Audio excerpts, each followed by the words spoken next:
Hello and welcome, Green Thumbs! Christian here from 321garden.com, and we're going to teach you how to do a detailed summer garden cleanup. When you're ready to get into the garden this summer and delve into a detailed summer garden cleanup, you're going to require the following tools: tarp, handled bucket, bin, hand trowel, 8-inch long folding tree saw, hedging shears, lopper, small rake, secateurs, holder and a belt for easy use of the secateurs, 3-in-1 safer soap, and as always, a good pair of garden gloves. Now that we're organized, let's get started.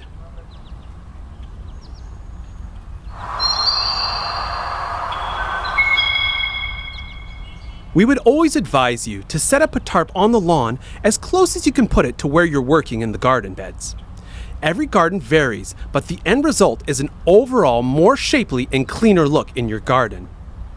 The garden we are in today will require pruning and shaping of the small trees, shrubs, and the perennial plants. Gentle pruning with no more than 20% of the crown or top of the small trees to come off. It can make a huge improvement to the garden if you up-prune the small trees to allow the focus to come to the garden below and opening up more airspace. Shaping of the mid-sized shrubs, making sure that you are able to create more of a desired look and flowing shape. Next is to cut back and shape the ground covers and perennials, making sure that there is more space between the plants if required, and also make sure to keep control of any of the plants that like to spread underground. We also like to stake up the tall flowering perennials which may have gone floppy. We also need to deadhead required plants and cut back the plants that have finished their spring flowering.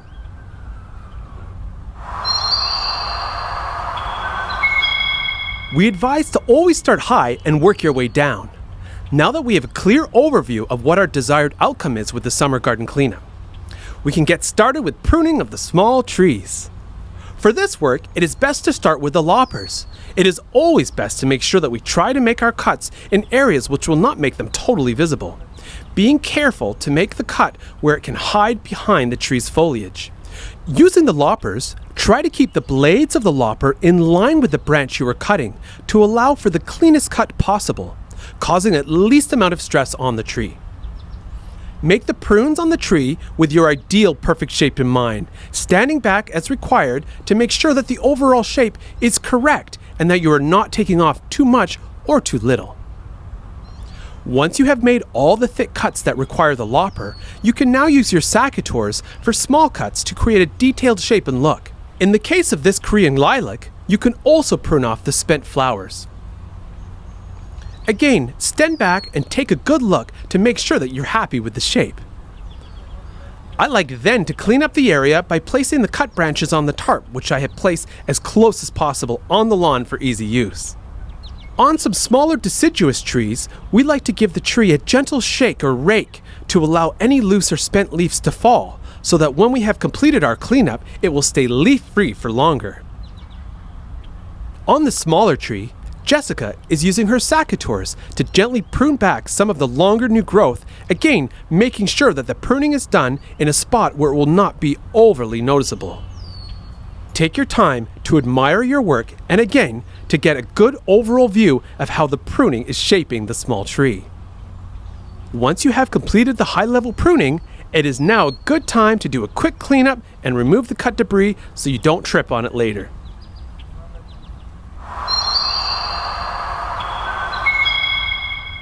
Now that the high-level pruning is completed, we can move on to the shrubs.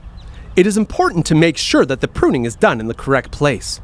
Here is an example, as you can make the cut here and allow the new shoot to grow, or you can cut the plant a bit lower at the next obvious point where the cut can be hidden by the budding leaves.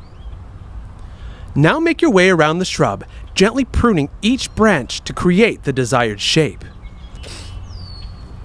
We can now take a closer look at some of the perennials. Cut back the new growth on the early spring flowering perennials that is either completed flowering or is due within a few days. This can be amazing for a new gardener to see, but it is ideal to cut the flower right back to the base of the plants. Make sure not to cut out the plant's new leaves from the base of the plant. We cut around the base of the plant, taking out the longer flowering stems. In some plants, such as the catmint, also known as nepeta in Latin, if you continue to prune it back, the plant will continue to push out new growth and continue flowering all summer long. Using your secateurs, cut the growth from around the base of the plant, leaving the middle section of the plant to have more room to grow in with new flowers. Gently place the plant in the most attractive way and detail prune till the plant looks clean and orderly. You can move from plant to plant, deadheading of the campanulas using your secateurs. Cut off any dead sections and spent flowers, cutting back at the base of the plants. This will leave the main plant looking clean and cared for. Deadhead the peonies by cutting back the dead flower head back to the next leaf of the stem. If you have your peonies in a stake ring, you can reposition the new growth to create more of a form and look.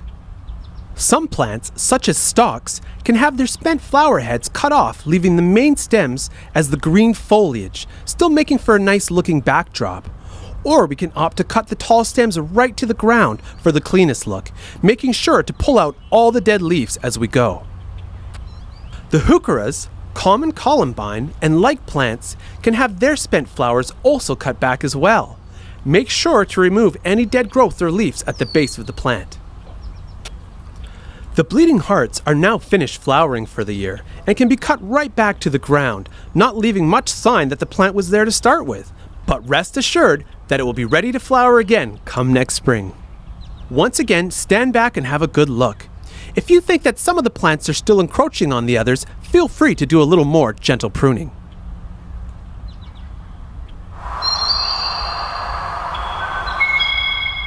Now that the high-level pruning, as well as the shrubs and ground covers, have all been cleaned and completed, we can move on to detailing and weeding the garden beds.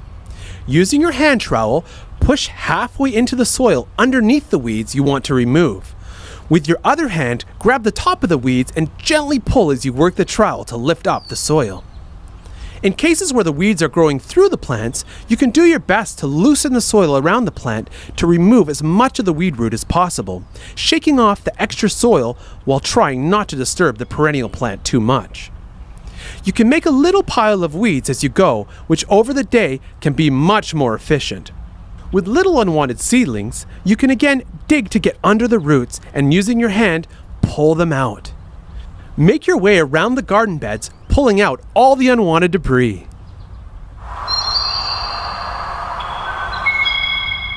The garden is really coming together. With the detailed weeding completed, we can tend to the plants that have long stems and require staking. We like to use bamboo stakes. Make sure that you do not push the bamboo stakes into the base or the roots of the plant, which can cause serious damage.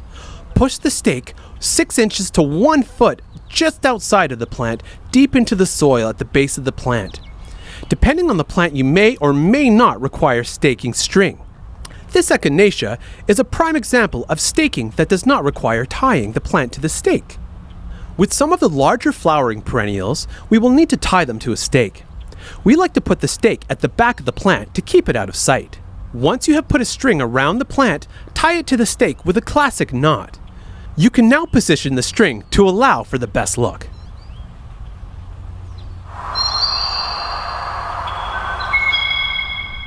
We are now down to the final part of the summer garden cleanup, the detailed raking of the garden beds.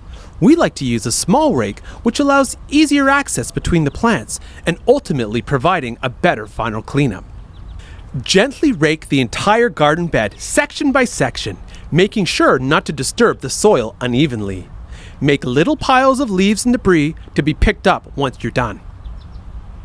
The key to a beautifully clean garden is to rake the entire garden bed with a gentle pressure, texturing the soil with side-to-side motion.